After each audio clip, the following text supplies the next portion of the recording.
So what's up, guys? My name is Bill Beck. For you guys that frequent the Morristown office or are in the area, feel free to come up all the way up to the third floor. I know it's a little bit of a trek.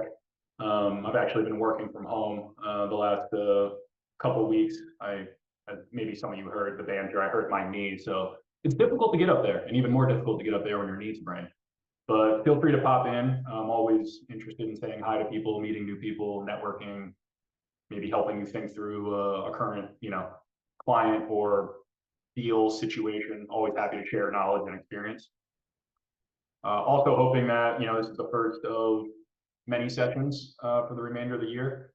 Adona and I have started to collaborate a little bit more to kind of, help the Remax agents as well as some of the investor people that are also under this umbrella. Today, we're going to be focusing on the importance of motivation and urgency, regardless if you're an agent or, I'm sure there's some people in this room that are looking to buy their own properties, and you talk to sellers off market as well as, people that you're looking to convert for traditional listings. This really plays no matter what. And honestly, it plays in your personal life as well. As I always tell my team, this is not a lot of the core concepts of what we learn as salespeople is not just for the business side of things. Many of these things can transfer over to personal life, and it's almost difficult once you start learning some of these tips, tricks, and just habits of how you speak to people and the things that you're focusing on. You tend to bring it back home, and sometimes I tend to bring it back home too often, and then my wife is, saying, please stop psychoanalyzing me or whatever's happening. But, practice makes perfect, right? So as we go through this, we'll talk about, of course, how it affects your business and your business interactions, but we'll also get into how you can think about this on the personal side. Sometimes these analogies on the personal side of life can really help kind of color in the background and help you just fully understand some of these concepts. So just a little bit about me before we get deep into this. I've been involved in real estate for the better part of 12 years. I was in pharmaceutical advertising. Prior to this, did about 5 years in pharmaceutical advertising. I was an account manager, which is really just managing budgets, timelines, people meeting client expectations, those sort of things, which carried over to building a business and managing a team, right? We're just talking about human capital, right? I'm not sure how many people on here are individual agents versus, maybe you have some people who work for you. But I do have a decent amount of experience, and I'm a student of, being the best possible leader that I can be. As I go through some of these slides and concepts, you'll hear me probably mention some books that I've read, maybe some YouTube clips that have been interesting and sort of inspiring in some regards. But I'm also an active real estate investor. I do have a bunch of buy and holds throughout the state of New Jersey, mostly in the residential space. We actually just bought one of our more unique assets recently. We bought a rooming house in Wildwood, 20-unit rooming house. So that's fun. I actually have my father who's helping manage that. You got a lot of characters when you're involved in a rooming house. So I have a decent breadth of experience in the residential world. I've developed as well. I've been in front of the Morristown zoning board for a Morristown piece of land that I developed. I've been involved in a bunch of flips. But by and large, what Rise Home Buyers does is we farm the off market. We do that several different ways. Inbound marketing, Google ads, Facebook ads, different pay per lead services that we use, similar to, if you pay for Zillow ads, that sort of thing. But there's similar type of companies that do that in the off market. So what we typically do is, just like any other investor, buy low, sell high, right? So we work a lot of sales psychology. We have a sales process. We're big on numbers, tracking data, KPIs, all those sort of things. And we take those contracts and either sell them to the highest bidding investor, or we pick it up as a flip project or add it to our portfolio. So that is the backdrop. Also, as you see on the slide here, as of the last year or so, we're building a tech company. in the real estate space. It's called Hey Rappy, separate from Rise Home Buyers, but very much so synergistic. Basically, I try to avoid the word CRM system because I know a lot of us on here have experienced CRM systems, and it's kind of one of those like gag reflex moments of not another CRM system. And I get that. I too have transitioned from several CRM systems, and every time I've done it, it's been one of those, I'm standing at the bottom of the mountain and I'm looking up and I'm like, wow, this is a long hike to the top of this mountain to move all my data over, learn a new system. Probably didn't even fully learn my previous system, but hey, it makes sense. Let's do it. So we're not building a CRM system. We're building a pipeline engineering platform. And as we all know, I'm sure we use AI to some level nowadays. We're in a very lucky time. Some refer to this as the golden age of building, and not physical building, but building AI infrastructure. So I have a horse in that race, and basically we're trying to automate the whole experience of being a real estate professional, so we don't have to putz around in our system and think about where we're going to dial, or take this note or move it to this lead status, or spend a bunch of time on underwriting. Rafi helps with all those things. So happy to have conversations with people who are interested in that. But again, today's focus is going to be on motivation and urgency. I'm also open to, Adona, I don't know how you normally conduct kind of interacting with the crowd on future presentations, but I'm always open to, doing some surveys with the people of, hey, what topic is of interest? Because whether it's script, sales process, building a team, objection handling, I'm happy to pretty much cover the full, gambit of things. So maybe we can do that for next time, but motivation and urgency, I think we can all agree, is at the core of most of our conversions, and where most of our effort and attention should be spent. So we'll get into that. We'll get into that today. And I also want to keep this very, as conversational as possible. I've been doing a lot more public speaking, and, I've been on some, doing some podcast style things as of late. And it always seems to feel a little bit better when there's some conversations happening with the crowd.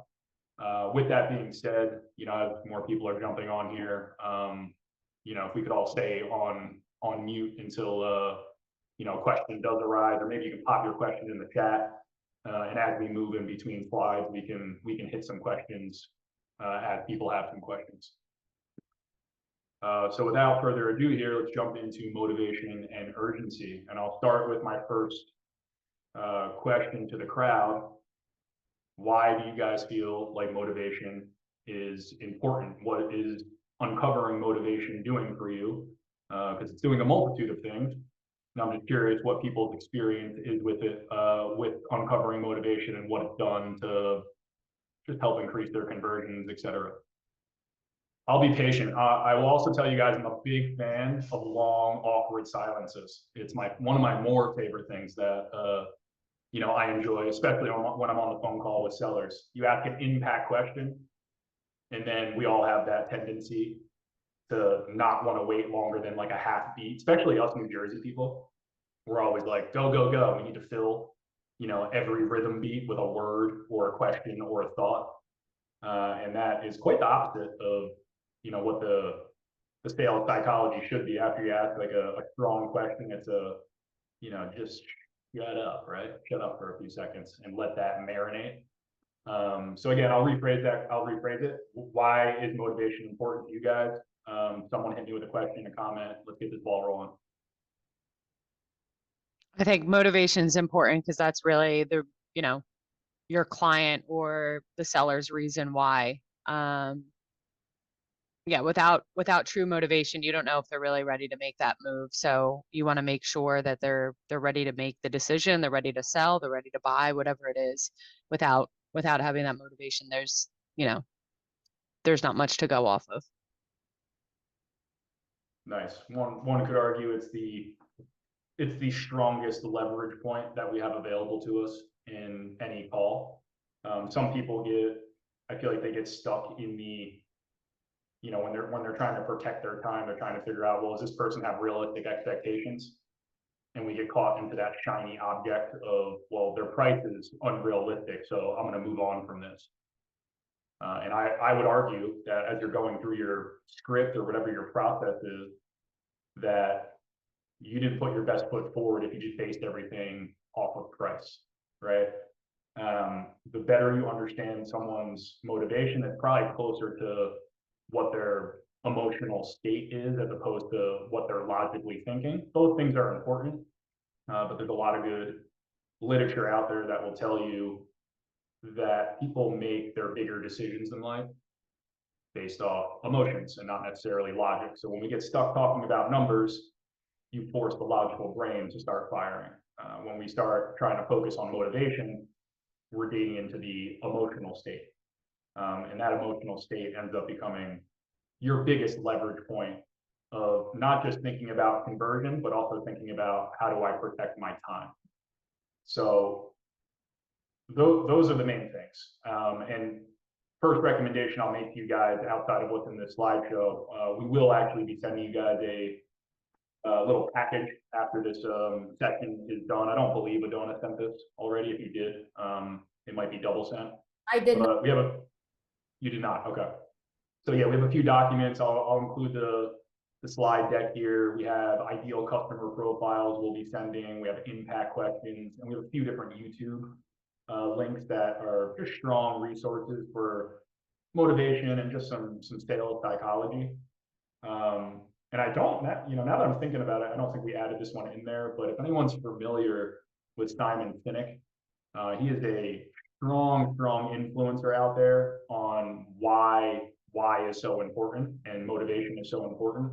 He has a book that is called Start With Why. I've read it. It's amazing. He also has a TED Talk 20-minute session that we've done multiple times with my team. It's always a good refresher. So if you were to type in Start With Why, TED Talk with Simon Sinek on YouTube, I heavily encourage you to go invest that 20 minutes to understand the importance of why, again, in business. And also when you're talking to, it could be your significant other or whoever in life, just starting to really understand people and from their perspective. This is what we call empathy, right? Some of us struggle with empathy and understanding what that means. A lot of times we're so interested as human beings in ourselves, right? And you probably experience this when you're out with your friends. You see just like a series of people one-upping each other when they're telling stories, and they don't necessarily ask questions about the story that was just delivered. They immediately want to tell a similar story about themselves.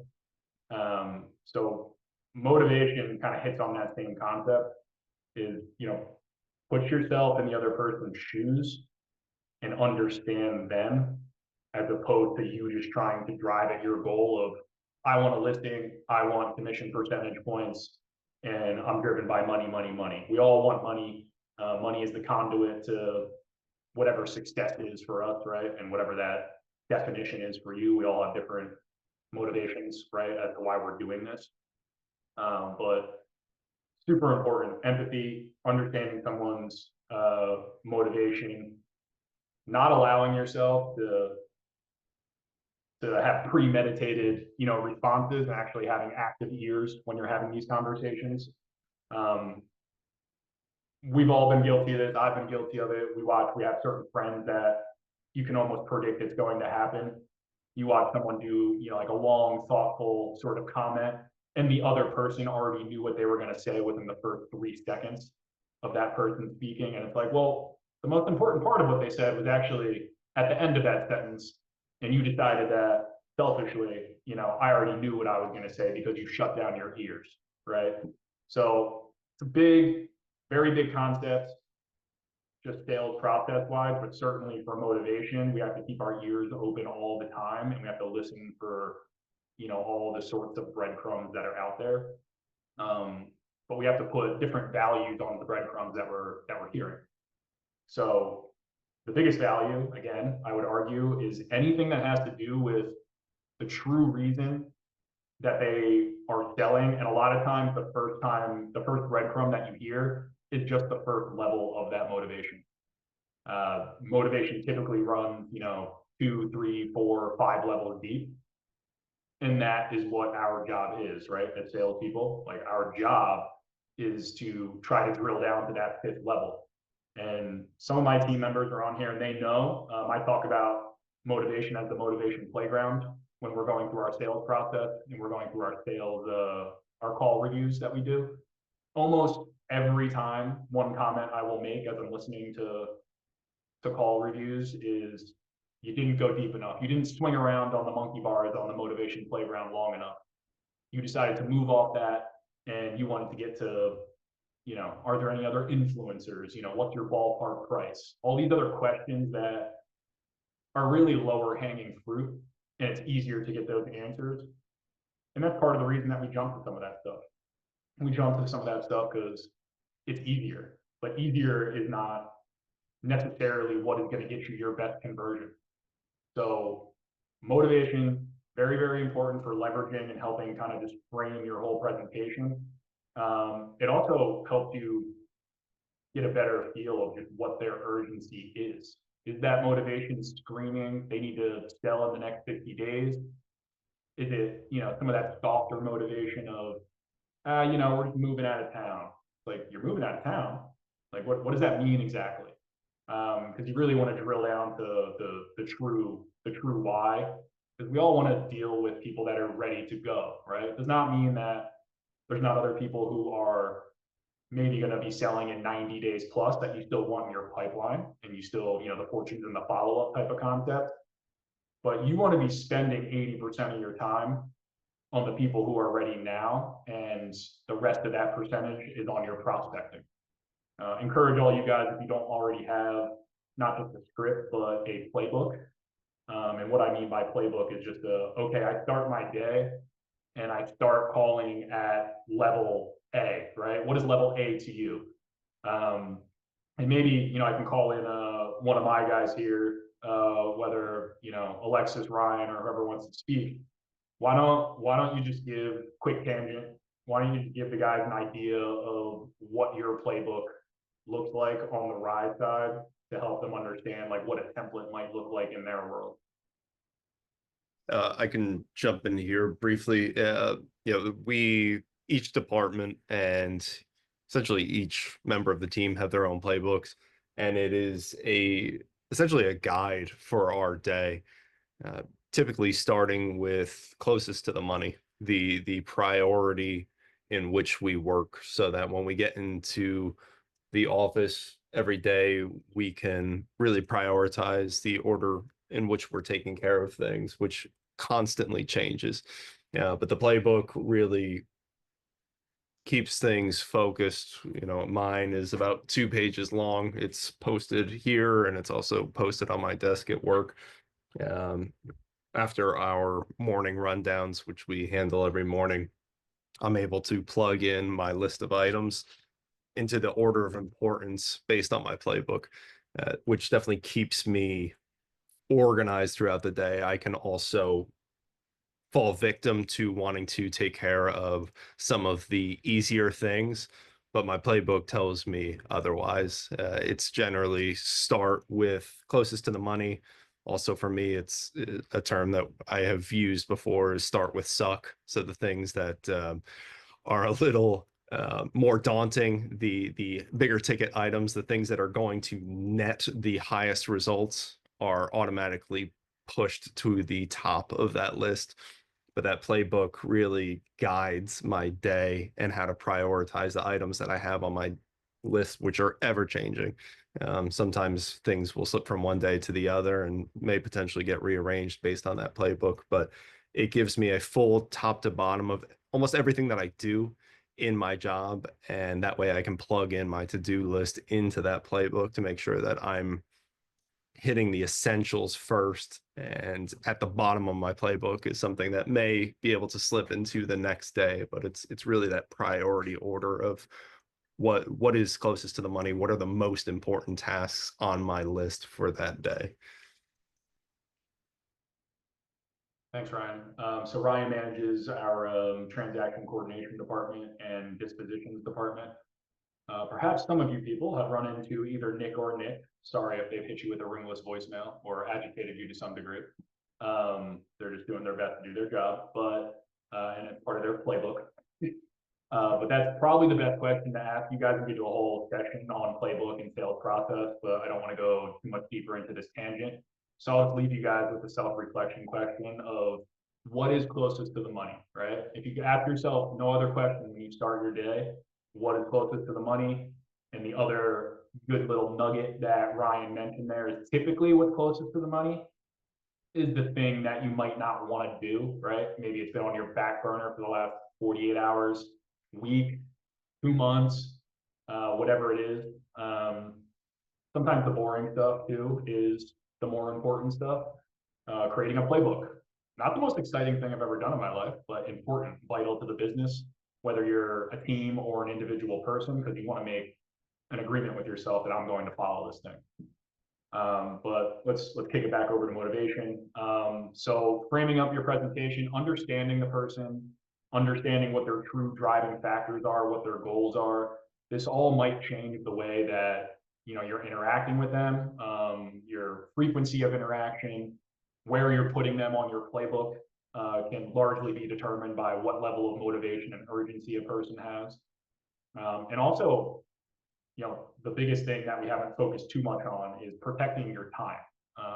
It's equally important. This is another thing we talk about all the time at Rise. Equally important to get to a yes as it is a no, right? We don't want to try to force no's into yeses when we could be spending that time on finding more yeses. So it's tough to get excited when you get a no, right? But we have to do our best to reframe. Okay, like I'm going to move on from this one. I've only spent 3 minutes on the phone call, but I can clearly tell that this person is a tire kicker. They're not quite ready. They might be a good person. Doesn't mean you don't try to, build some quick 2-3 minute rapport and say, hey, Ryan, would it be okay, if I follow up with you in a couple months once you've done X, Y, Z, whatever that trigger event for them is. So protecting your time, super important. One of the easiest factors that you're analyzing is motivation for that exact thing. And motivation is pretty early in our script for that exact reason, even before we're asking ballpark price. You kind of want to get that out of the way after you do your pleasantries of your intro and setting expectations for the phone call. So just understand gives you ammo to understand how to kind of go on the offense to convert, but also gives you the context you need to be defensive from the standpoint. I use a lot of sports analogies, but to be defensive from the standpoint of knowing when to jump off a phone call. Your time is super valuable, right? You guys only have so much time in a day. Let's focus it on the right things, and understanding motivation to, the deepest level possible and the psychology behind it will really help you guys get there. The last point that we have on here is pushing on the bruise, right? That can sound a little bit maniacal when we say it like that, but pushing on the bruise is going back to that whole breadcrumb concept.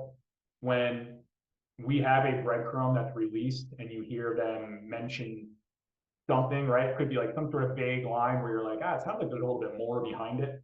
There's a lot of ways to do that, mirroring people, and mirroring people is pretty much just repeating the last few words of what they said and just putting it in question form.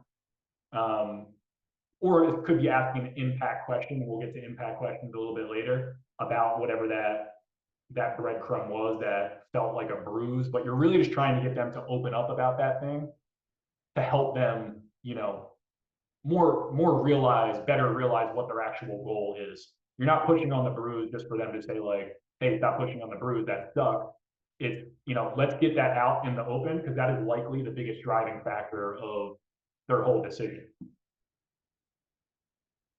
So we talked about, and actually, I'm going to move to this emotion slide here, but does anyone have any questions about anything we just went over as far as framing up your conversations, pushing on the bruise, how you're protecting your time, perhaps a playbook question? Does everyone feel good? Cool.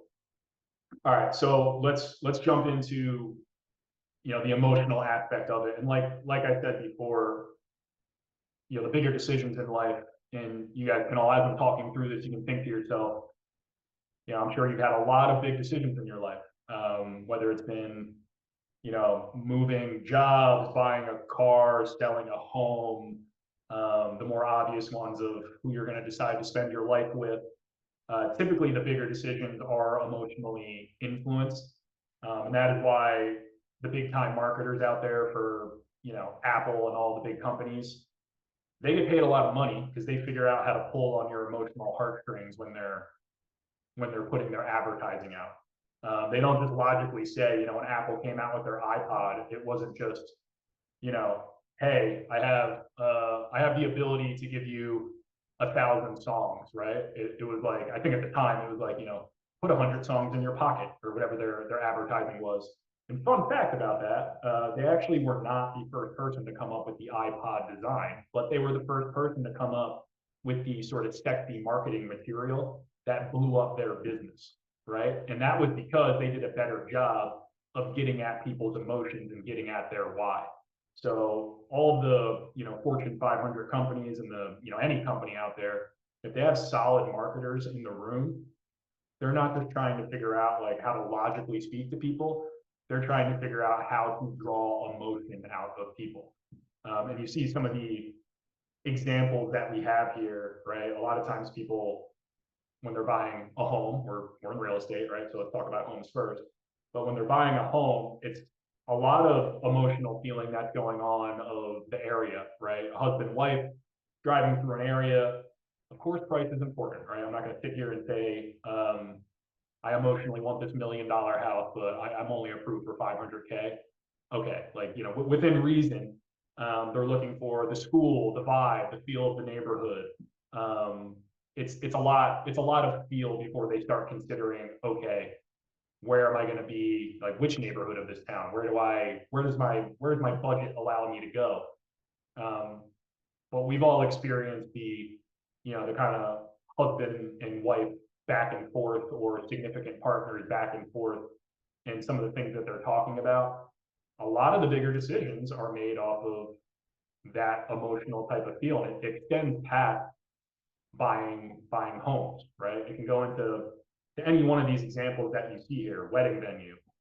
A lot of times you're talking to families that are looking to sell, and they have to sell because there's some sort of thing going on in the background forcing them to, but they have emotional attachment to the house, right? And even though it's sinking their financial ship, they want to keep the home because there's so many memories. The emotion is so much more strongly tied to decision making than some of the logical things that happen. One of the more extreme examples that I bring up is, the comparison of when you're going to buy, green beans at the supermarket. Yeah, you might be looking at the pricing, right? That might be more of like a pricing sort of situation, versus you go to the other end of the extreme. If one of your kids gets kidnapped, right? Like what are you willing to pay for a family member that gets kidnapped and they're being held hostage? Like what is the emotional amount of money that you put on that? Like the answer is whatever the fuck it takes, right? Because there's an emotional attachment that you have with a family member.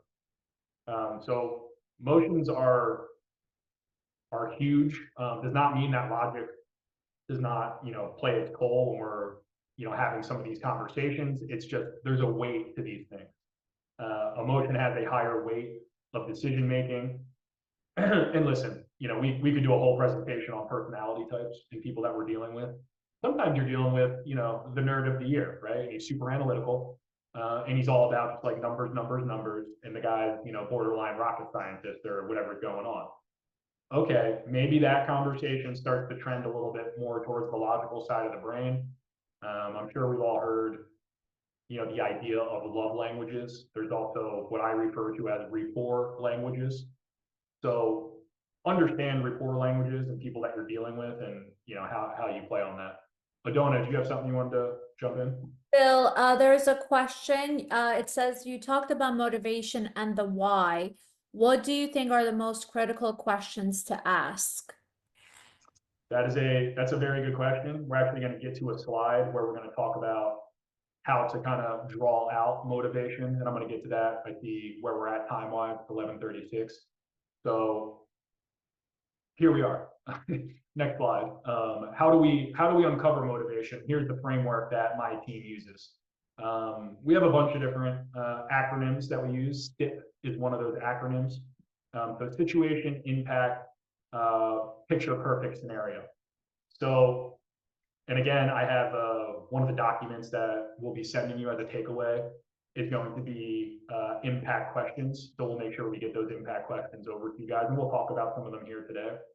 But this is what you guys can think about when you're like, all right, I'm on the motivation playground, and I've asked my first question of, you know, and your first question doesn't need to be the most fancy psychological thing in the world, right? It could be like, hey, what has you considering selling, right? Like just getting into something like that. What do you feel your biggest reason is for selling? I do my best to avoid using the word think.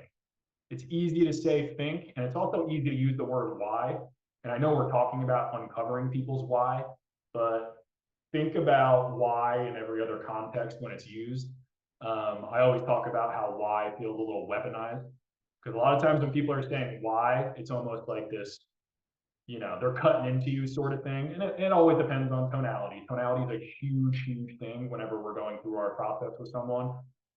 You could say the same sentence with 10 different types of tonality and get 10 different types of, you know, reaction. But as a rule of thumb, starting questions with how and what can be a softer way to enter in as opposed to why. So it's really about the follow-up that happens after that initial question, because a lot of times what happens is you ask your initial question of, you know, what do you feel your biggest reason is for selling, or what do you feel your biggest motivating factor is for selling? People will either give you an objection of, hey, that's personal, or they will give you an objection, or they will just give you a first level sort of motivating factor. And people that aren't as experienced, they'll take that first level motivation and say, hey, that's good enough. I'm going to move on to my, you know, next part of my sales process. And that is not the answer. If you want to do the best for yourself and for the person that you're on the phone with, again, your job is to get to levels 2, 3, 4, even 5, depending on how deep that rabbit hole goes. If you end up just taking the first level motivation and running with it, I always like to talk about, you know, trajectory of things. You know, a couple degrees of movement in the beginning of a phone call, if you're basing it off of the first level of motivation, if the goal was due north of whatever their true goal was, and you only allowed that first level of motivation to steer the rest of your phone call, you could end up being completely off as far as your trajectory of getting to whatever their true goal is. And then all of a sudden, you're trying to convert someone and you don't even have the faintest clue as to what their true goal is, right? So the goal is due north. You asked the question, you got an answer, and then all of a sudden you started going due east based off of that answer, because that person did not give you their full truth, right? We didn't get into the second, third, and fourth layer. So that is your job, right? People have personal things going on, and a lot of times we're either having a first phone call, second, third phone call. We haven't spent, you know, they're not our best friends all the time. Sometimes they are. Sometimes we're getting referrals right through friends and family, and maybe you can get to the motivation a little bit quicker. But when we're doing real prospecting, you're talking to people who are almost perfect strangers. So why would they share the fact that they're in pre-foreclosure, or, you know, their mom has a medical situation going on, or their, you know, kid has some sort of special thing going on where they need some special attention from a doctor or whatever, right? There's so many different situations that could feel embarrassing for people to offer up. So that's why we have to kind of like hang out and do our best, again, with tonality of how we're approaching this, because sometimes you can come off as, you know, a bit of a nudge, right? When you're trying to hit them with that second, third follow-up question. So there's definitely an art to it, and sometimes you do have to let it breathe a little bit. I refer to this concept as kind of getting on the merry-go-round. So if we've asked, you know, a couple of impact questions to get to the depth of understanding someone's motivation, and we don't feel like we're getting there, and we can almost feel a little bit of resistance cropping up from that seller or even buyer that we're working with, you know, maybe move on. If you have a feel that this person is motivated, move on to your next set of questions. But remind yourself, make a little, you know, note in your head of, I need to get back there because I didn't get everything I needed. and I'm just going to give it a little bit of space and time to breathe. And 5 minutes later, I'll circle back. Maybe during the rest of your process, when you're asking about influencers or maybe roadblocks that are in the way of them selling, maybe that's when the next breadcrumb comes out where you can latch on to that and jump back into motivation, right? And it just naturally comes back up in the conversation. But we always have to be very careful, regardless of if we're asking about motivation or otherwise, to avoid producing too much resistance with the person we're working with. And if we do experience some resistance, another very quick tangent, going back to anyone on my team or anyone here, what is a knee-jerk reaction of if we're experiencing resistance on a phone call? What's something that we can employ? You could call it out, maybe get ahead of it, you know, with nice tonality, right? You don't want to come across aggressive, but you could kind of call out the hesitation and see if maybe there is a way that you can address whatever their concern is or whatever is going on in the background. So the person that, thank you, Alexis, the person that we've studied quite a bit, sales psychology wise, is Chris Voss. He's another person. Never Split the Difference is one of his books. I actually haven't read that book, but I've listened to a lot of his YouTube stuff. But he's got a masterclass series, and he goes over mirroring as a big thing. But this is the idea of labeling. So if you guys do experience some resistance, whether it's motivation or other things, Chris Voss kind of does this funny bit of resistance is this elephant in the room. And he's like, hey, if there's an elephant in the room, and he's like looking over his shoulder, he's like, why don't you call out the elephant? Like, let's talk about the elephant before we move forward. Otherwise, you're going to start losing equity with your person and the relationship that you're trying to build with that person. So call out the elephant in the room if you guys hear it, because otherwise you might have lost the attention of your seller or buyer. Or for all you know, you could have said the most damaging thing and you just didn't even realize it. Maybe you had poor tonality on one of your deliveries. Maybe you hit a pressure point that you didn't realize. So always, again, active ears for, you know, kind of a gust of wind can change the phone call, right? All of a sudden, everything feels like it's going wonderful. And then, you know, the person turns into, they're angry, they're giving you short answers. You seem like their mortal enemy. And it's like, well, what happened? I don't feel like I did anything. And instead of tiptoeing around that and trying to like earn back their respect, it's very simple. Like, hey, Alexis, maybe I said something wrong. I'm not sure, but and I could be reading the situation wrong, but maybe I aggravated you a little bit. Did I say something that was off-putting? Right? And just hitting them with that type of line and just get a quick temperature check in the room so we can like recalibrate before we move forward. So getting back to the SIT framework, understand people's situation. Motivation is typically attached to a situation, right? What is it? Financial, medical, spiritual, emotional, all these things. Use some impact questions to dive into that, to uncover whatever that situation might be. And then the next one, we'll get into picture perfect scenario, which this pain pleasure scale is a good way to think about it. What you are trying to figure out is, where is this person on the scale? Where do they want to get to? And how can you be the person that helps them get there? So you're really trying to identify, you're almost trying to help them identify where they're at, right? This is part of like pushing on the bruise. You want to bring awareness to where is their pain truly? And maybe they've been thinking about this in the corridors of their own mind, but perhaps they've never said it out loud, or maybe they just haven't really spoken about it with anyone. But it's your job to bring that out and like, let's talk about the pain for a little bit. And we don't need to push on the bruise for forever. Let's also talk about where they want to get to, right? All right, cool. You're on this side of the pain scale, and maybe they don't even want to get to pleasure. Maybe they just want to get back to neutral, right? Some people, they're not necessarily looking to go buy a yacht when they're selling their place, or maybe they're looking to cash in to go buy a vacation home. But some people are just looking to get out of a hole, and getting back to neutral is their form of getting to, you know, pleasure, right? So it's understanding that not everyone is going to be able to achieve some sort of positive, but their positive might just be getting back to neutral, or just getting out of, you know, the major pain that they're in to less pain. Some people have incredible financial distress going on, and selling a house is significant, right? It can cure a lot of those things. So that is, and my dog's going off in the background, sorry. But that is the most important part of when you're looking at this scale. So maybe there's sellers and buyers you guys are actively working with. This is a good reflection thing to do. Be like, do I know where my client currently is on this scale? Maybe next time you're on the phone call with them, you know, can I consider asking a couple probing questions on this front to figure out where they are on this scale? And being the person that's like, hey, I will help you get to wherever this goal is. That's where you need to, you know, we're all salesmen here. We have this saying at Rise, a little corny, but let's be a helpsman as opposed to a salesman, right? Salesmen have a bad stigma attached to them.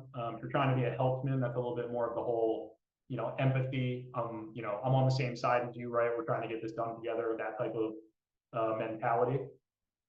So super important, you know, visual for us to understand. Of course, you're not necessarily referencing this visual all the time, but you can reference it, you know, internally as you're talking to your people and trying to figure out like where are they at. Anyone have any questions on SIT framework or the pain versus pleasure and like trying to figure out what that gap looks like? I'm getting into impact questions next. All right, cool. I'll breeze over this slide. But in short, we have some qualifiers that we use, our UMB approach, urgency, motivation, ballpark price. So these are the gates that we're trying to pass, right? Is this person definitely ready to sell? Do they have true motivation to sell? And are they in a proper ballpark price? I've spent most of my time talking about emotions and, you know, the motivational aspect of this, but of course, someone can be super motivated and ready to sell now, but they want to sell, you know, 30% over what's realistic. Well, it might not be a viable lead. And it's your job to help them understand with data, comps, you know, your presentation to help them understand why that's not realistic. That's probably someone that's on your playbook in a rather high slot, and they just need to come back to earth. And it might not happen in one conversation or one meeting. It might need to be multiple. Maybe they need to hear the same thing you're saying from multiple other people. This is why it's so important to build rapport with people as you're going, because your rapport might be strong, but they still might need to hear the same thing from a couple other professionals. And then when they're ready to make their decision, they're probably going to base the decision on who they're going to work with based off of rapport. Again, that could be another thing that's its own section, you know, building rapport and understanding the rapport languages, the love languages of speaking to your sellers and buyers. So let's get into some situation and impact questions. We can kind of do both of these slides in tandem. But I'll ask some of you guys in the crowd, Nir and Alexis, Ryan. I know you guys are all, you know, familiar with some of these questions, but let's just do a little bit speed round here of some situation questions that we like to ask, and you know, see where we land. Come on, rev up that creative engine. I apologize. I was in the middle of a doc. Well, just shoot that out to me one more time. I apologize. Yeah, the question was, what are some situation questions that, you know, we typically go to when we're speaking to sellers? I obviously have some on the screen here, but I was just looking to do a quick little jam out section on, you know, some of the things that we throw out there for people to help reveal the situation behind the scenes. There we go. I've got a ton of these. Well, I've actually got my own bank here. I'll do, you know, one of the fun ones that we do. I'm sure everyone's maybe used this in some form or fashion, but the magic wand is always fun, right? If you got a magic wand, or if I gave you a magic wand, what would your picture perfect selling situation look like? I could uncover the situation that they're in, could uncover a lot of things, right? And we ask these situation questions and then we listen. Might not get the situation, might get a breadcrumb that leads to the situation. I know in the past, and I'm not sure if we're using it currently, but we've certainly talked about it enough when we're talking with sellers. Kind of, and it's akin to what you just said, Bill. about the dream scenario, but when we're talking to a seller and say, listen, if I was to give you a $30,000 gift card to Home Depot, what would you do with your property? What changes would you make? Because it can reveal more, because you're creating a dream scenario for a seller. Like, oh, well, I would do this. And it helps us get more information about maybe when we were trying to uncover some maybe potential issues at the property that somebody wasn't necessarily being forthright with, that, oh, well, I would definitely replace the water heater, because every time I get in the shower, I have to wait 15 minutes for the water to heat up. Or, well, I had a leak in the bathroom upstairs, I definitely want to take care of that. So in creating a kind of, dare I say, fun exercise with a seller, you may get them to say a few things that maybe they weren't thinking of before, or maybe were potentially withholding a little bit, but now you've created a, hey, let's just spitball here. If I was just to hand you a lump sum of money, what would you do with your property? What would you change about your property? Which may give us some insight of, well, maybe there are some things here that didn't come up before, but now we have a little extra knowledge on. Thanks, Ryan. Niren, you want to jump in? Yeah, what would selling this property achieve for you? What would that accomplish in your life? And then beyond that, it could just be simple questions about literally about the situation. Is the property vacant? Are there tenants in it? Is it an investment property? Based on what they tell you and what their answers are to those questions, it's going to uncover more. There are tenants in it. And then they'll tell you a little bit more. Oh, it's been cash. So it's been a cash flowing investment for you. Well, actually it hasn't. Oh, that's interesting. Share, tell me more about that. What's been the reason why it's not cash flowing for you? Well, the tenants aren't paying rent. Well, all the money that comes in, I have to keep spending on this raccoon that's living in the attic, whatever it might be. Something will come out of that. Is the property vacant? Yeah, it's just sitting there. I haven't done anything with it. It's losing value by the day. Literal questions about the situation. Yeah, If we had more time, I would ask you to share your raccoon story, but we'll leave that for another time because I know you got at least one of those. I've got 3, believe it or not. there's another one that I like that, and it kind of pairs with Niren's a bit, but it's what happens if you don't sell the property? Yeah. Because while the first scenario that I brought up is kind of more of a fun exercise, but this is a great way to uncover pain points that may have not been discussed already. So, all right, listen, I understand you're looking to sell this property and we're going to work on this for you. What happens if you don't sell it? They may be facing foreclosure or tax sales, or they need to move because, their significant other had to move out and need to get closer to the kids, whatever it is. But I feel like this is a good one to uncover motivation, but also a pain point for the seller that, unlock the true motivation. Maybe it's not because, I just want some money in my pocket. What are the repercussions of maybe not selling your property? I do like that one. So this is a super important concept for people to understand, and that is a form of pushing on the bruise, right? But this is the concept of, if you have a good gist of what's going on, instead of being the one to say the obvious thing, if you do Jeopardy style questioning to get your seller or buyer to say that thing and almost have them come up with, it could be the solution or it could be the thing that you didn't want to say. Because when they say the painful thing, it's more painful than you highlighting the painful thing yourself, right? So even though when someone's going through pre-foreclosure and you ask the question of like, well, what happens if you don't sell the property, right? And you have to be very careful that you're not asking like a witty jackass question. Well, it's like, I'm in pre-foreclosure. What do you think happens? So you have to be careful with some of these tactics. But the point is, if you can get someone else to say what you were thinking and have them come up with the idea or feel the pain themselves, it's like 10x multiplier of value for you. So it's like, you know, if you want to gamify how you go about your sales process, you know, maybe you go through a phone call and you're like, ah, shit, like I said the thing, I could have probably asked a question. That's okay. Next phone call, just turn it into question form, right? And don't say the thing. You can gamify it a little bit with yourself where you're like, all right, I'll do better.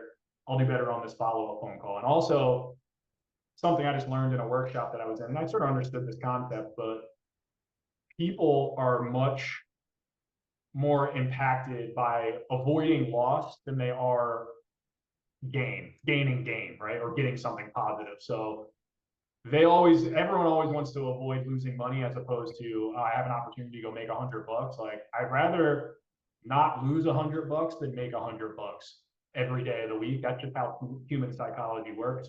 So it's something to think about when you're crafting some of your impact questions with people. You can craft them around the whole, well, you know, do you stand to lose anything if you don't do this? Or is there any negative impact that might happen as a result of X? So those are the sort of things that you can think about. I see we're at the end of the time here, Adona, but again, I am going to be sharing these slides with everyone. Here's just a rough understanding of all the different kind of buckets of motivation. And we sort of went through a lot of these as we were speaking today. So, you know, nothing too crazy here, but which one of these does it fall in? It helps you start to craft some of your questions a little bit. And then we did make it to the end. So we did a good job here. Motivation, urgency, super important. Understand that emotion drives decisions, not logic, right? That is the most important thing. And in business and in your personal life, the more you can get to someone's why and actually be mindful of asking more impact questions and using your mirroring. If you just go to your next like personal party that you're at and you just mirror the whole time, I'm not going to say I guarantee it, but there's a strong chance that people are going to be like, man, that guy Ryan, he's awesome, because all he did was mirror the whole time, and it makes people feel like you were interested in them. And whether you were genuinely interested or not, you know, that's not necessarily the point. It helps you. It's just like a cheat code, so you don't have to think very hard. Just mirror people, and all of a sudden it gets them talking like, oh my God, this person loved me. Like, yeah, I would love to keep talking about myself. So, you know, little tips and tricks that we use to, you know, uncover things, build rapport, uncover motivation, so on and so forth. And that is all we got for today, folks. Hopefully that was valuable to everyone. Here's my contact info if anyone wants to reach out. Again, 3rd floor at the Morristown office. If you ever want to come upstairs and even just give me a high five, that's cool too. We don't need to have a long drawn out conversation, just shake hands. But looking forward to doing more sessions with the group. Thank you so much for your time. I really appreciate it for making, and your team as well, for being here and having this presentation ready. I will share this with everyone. So if you can just share it with me, Bill, I will send out an email to the company attaching the slides, and we will have more of these. So thank you.